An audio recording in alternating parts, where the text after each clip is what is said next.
빌립보서 2장 26절입니다. 그가 너희 무리를 간절히 사모하고 자기가 병든 것을 너희가 들은 줄을 알고 심히 근심한지라. 그가 너희 무리를 간절히 사모하고 자기가 병든 것을 너희가 들은 줄을 알고 심히 근심한지라. 사도 바울은 빌립보 교회에서 자신을 돌보라고 보낸 특사인 에바브로디도의 어떠함을 빌립보 교회에게 소개했습니다. 나의 형제여, 함께 수고하는 동역자여, 함께 그리스도의 군사였음을 분명히 밝혔습니다. 한마디로 이런 충성된 일꾼이 없다는 것입니다. 자신과 함께한 에바브로디도의 삶을 목격하고서 나온 평가였습니다. 객관적입니다. 오늘 본문에서는 에바브로디도의 또 다른 면모를 소개하고 있습니다. 다시 읽겠습니다. 빌립보서 2장 26절. 그가 너희 무리를 간절히 사모하고 자기가 병든 것을 너희가 들은 줄을 알고 심히 근심한지라. 에바브로디도는 자신을 파송한 모교회인 빌립보 교회와 빌립보 성도들을 사모하고 있다고 이렇게 밝히고 있습니다. 사모한다는 것은 그리워하고 있다, 간절히 열망하고 있다는 것입니다. 이것에 대해서 다양한 해석이 있습니다. 어쨌거나 빌립보 교회 성도들을 보고 싶어 한다는 것입니다. 향수병일 수도 있어요. 근데 파송받은 사람이 향수병이 걸린다 말이야 맞잖아요. 그런데 그 원인을 보니까 에바브로디도가 죽을 병에 걸렸습니다.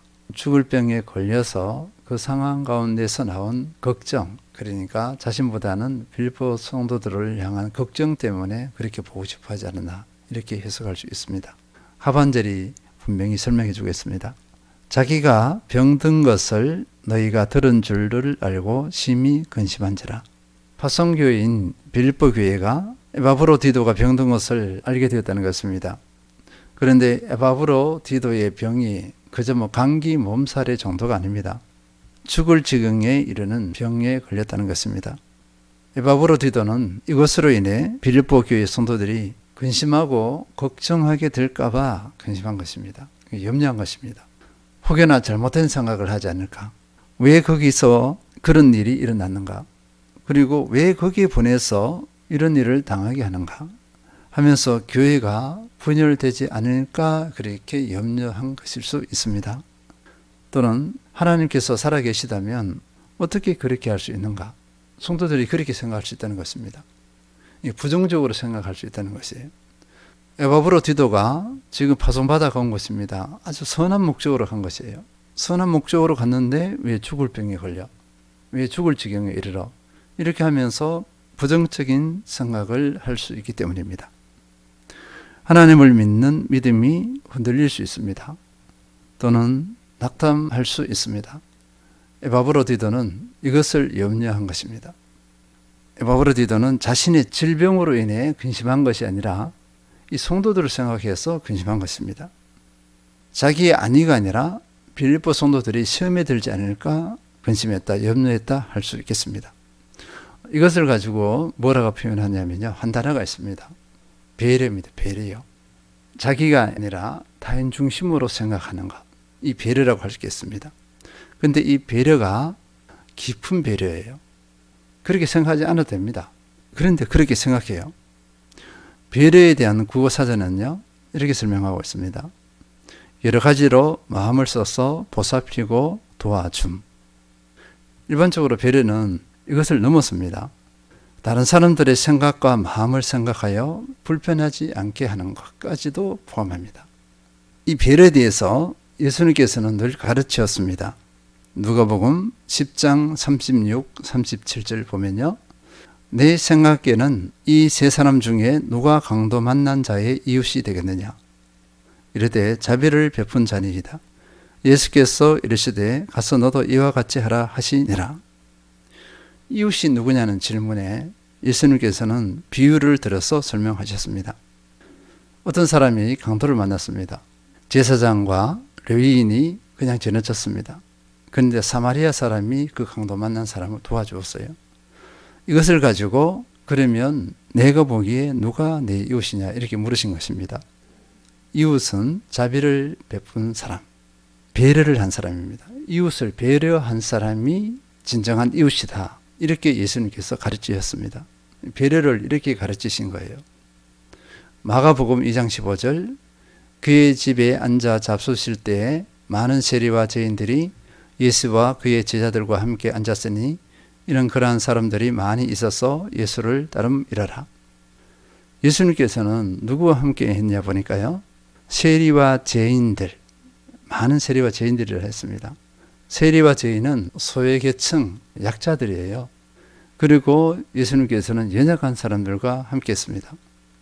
이것을 본 바리새인들이 어떻게 했냐면요, 마가복음 2장 16, 17절에 바리새인의 서기관들이 예수께서 죄인 및 세리들과 함께 잡수시는 것을 보고 그의 제자들에게 이르되 어찌하여 세리 및 죄인들과 함께 먹는가? 예수께서 들으시고 그들에게 이르시되 건강한 자에게는 의사가 쓸데없고 병든 자에게라야 쓸데있느니라. 나는 의인을 부르러 온 것이 아니요 죄인을 부르러 왔노라 하시니라.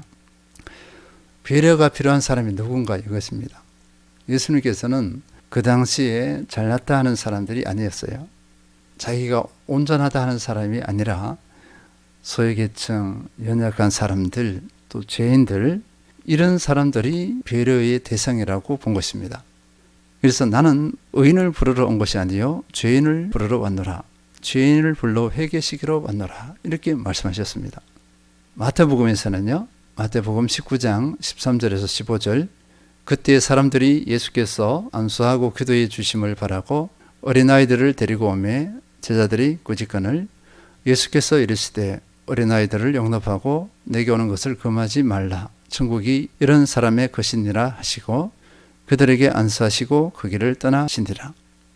예수님께서는요, 또 어린아이들을 배려하셨습니다. 그 당시 어린아이들은 약자예요. 억압을 당하는 위치에 있었습니다.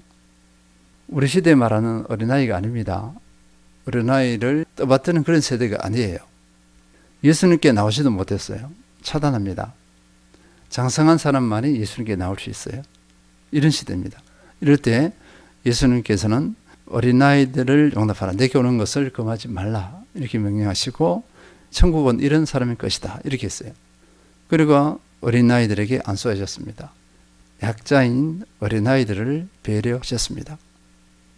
마가복음 7장 11절에서 13절, 너희는 이르되 사람이 아버지에게나 어머니에게나 말하기를 내가 드려 유익하게 할 것이 르반 곧 하나님께 드림이 되었다고 하기만 하면 그만이라 하고 자기 아버지나 어머니에게 다시 아무것도 하여 드리기를 허락하지 아니하여 너희가 전한 전통으로 하나님의 말씀을 폐하며 또 이 같은 일을 많이 행하느니라 하시고, 이 시대에 또 약자가 누구냐 이거예요.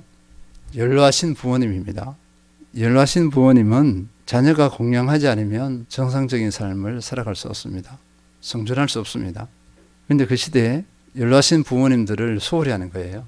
소홀히 하는 근거가 하나님을 근거로 들어서 소홀히 하는 거예요. 내가 하나님께 헌금했어요. 그러면 된 거다. 이렇게 한 것입니다.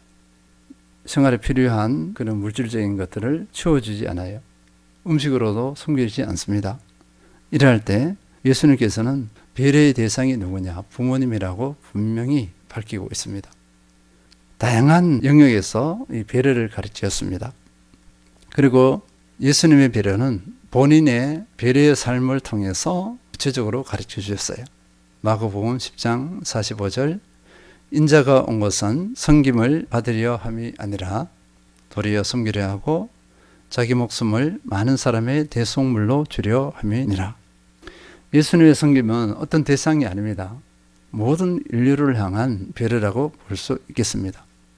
죽음 가운데 있는 사람들, 죄 가운데 있는 사람들, 죄에 매여 있는 사람들이 배려의 대상이에요. 이 사람들을 살리기 위해서는 자신의 목숨을 내주는 것밖에 없습니다. 그래서 이들을 살리기 위해 이들의 배려를 위해서 자기 목숨을 내어주고 이들을 살리신 것입니다. 이것을 가지고 하나님의 사랑, 예수님의 사랑과 또 섬김, 배려 이렇게 볼 수 있겠습니다. 섬김, 사랑, 배려는 같이 움직이는 것이라 볼 수 있겠습니다. 우리는 흐름만 할 때 사랑과 섬김에 대해서 이렇게 많이 나눴지 배려라는 단어를 사용하지 않았어요. 근데 실제는 사랑과 섬김에는 배려가 같이 따라갑니다. 그래서 우리가 배려라는 단어를 더 자주 사용하고 우리 삶에 세밀하게 적용해야 할 것입니다. 교회에서 배려를 한번 살펴보겠습니다. 우리 교회에서 많이 일어나는 분쟁들이나 때로는 많은 분들의 상처, 아픔들을 보면은 그 원인은요, 배려가 없어요.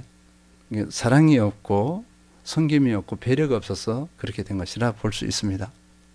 아무것도 아닌 것 같지만 배려하는 사람들 보면요, 미리 와서 기도로 준비합니다. 예배를 위한 기도를 하는 거죠. 자기의 마음을 정결케 하는 기도입니다. 준비된 마음을 하는 것, 그것도 배려라고 볼 수 있어요. 그리고 교회 주변을 둘러보면서 청소하는 것, 이것도 아름다운 배려라고 볼 수 있겠습니다. 이렇게 한 배려를 통해서 교회 모든 성도가 쾌적함을 누려요. 새 가족이 오면 따뜻하게 맞이하고 언어에 주의하고 불편함이 없도록 보살핀다. 깊은 배려입니다. 대부분은 새 가족이 오면은 새 가족의 그 마음에까지 내려가지를 못해요. 배려를 하지 못합니다. 자기 생각, 자기 중심에서 자기가 가지고 있는 것으로 새 가족에게 다가가요. 그렇게 되면 새 가족들은 놀랍니다. 어이쿠, 이게 뭐야? 이렇게 하는 그런 놀라움을 가질 수가 있어요.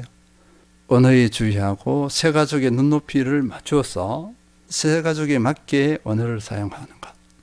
이것도 큰 배려 중에 하나라고 볼 수 있겠습니다. 다른 사람들의 생각과 마음을 생각하여서 불편하지 않게 하는 것. 실제로 이 부분이 되지 않아서 교회에서 다툼이나 분쟁이 일어나는 경우가 많습니다. 다른 사람들의 생각과 마음을 생각하지 않아요. 자기 중심이잖아요. 자기 중심이니까 내 만족이면 되는 거예요. 다른 사람들이 힘들어하는데 그 힘들어하는 것을 모릅니다. 배려가 없는 거죠. 배려의 마음이 없는 것입니다. 다른 사람들의 생각과 마음까지 볼 수 있고 거기에 맞춰주는 배려, 이것이 깊은 배려라고 볼 수 있겠습니다. 그리고 서로 간에 겸손히 배우고자 하는 태도입니다. 겸손히 배우고자 하는 태도, 참으로 아름다운 배려예요. 그렇게 하면 서로가 기쁨이 있습니다. 걸림돌이 없습니다. 왜 걸림돌이 있냐면요, 겸손히 배우고자 하지 않고 교만화해서 가르치고자 해요. 거기서 서로가 불편합니다. 마음이 상합니다. 그래서 그 사람에 대해서 진료합니다. 그것이 쌓이면은 나는 이 공동체에 못 이겠다 하면서 교회를 떠나는 경우가 많습니다. 배려는 성숙에서 나옵니다. 성숙하지 않으면 배려가 나오지 않아요. 자기 중심적인 사람은 배려가 무엇인지 모릅니다. 여기까지 생각이 미치지 못합니다. 바리새인들, 자기들이 중심이 되고자 했어요. 그러니까 죄인들, 소외받는 사람들, 연약한 사람들이 주목받는 것을 원하지 않아요. 예수님께서는 그들을 주목했습니다. 그런데 바리새인들은 그들을 주목하지 않아요. 자기에게 주목하고 자기가 드러나야 돼. 연약한 사람들, 죄인들, 소외받는 사람들, 바리새인들에게는 안중에도 없습니다. 판단 정죄의 대상에 불과해요. 사람 취급도 하지 않았습니다. 하나님 보시기에 범죄 중에 범죄예요. 배려는요, 나를 아는 데서부터 옵니다. 나를 잘 알고 내가 얼마나 큰 배려를 받았는가, 사랑을 받았는가, 섬김을 받았는가 알아야 합니다. 하나님의 사랑과 그 섬김을 아는 사람, 배려를 받은 것을 아는 사람이 배려의 삶으로 나아갈 수 있습니다. 오늘은 특별히 이 배려와 관련해서 깊이 묵상하고 내가 얼마나 관계 가운데서 배려의 삶을 살았는지 주님 앞에서 성령의 은혜 가운데서 조명받는 거룩한 하루가 되었으면 좋겠습니다. 자신의 삶을 돌아보면서 감사의 하루가 되었으면 좋겠고 가슴을 치며 통회하는 하루가 되었으면 좋겠습니다. 승리하시는 모든 소모인들 되시길 축원드립니다.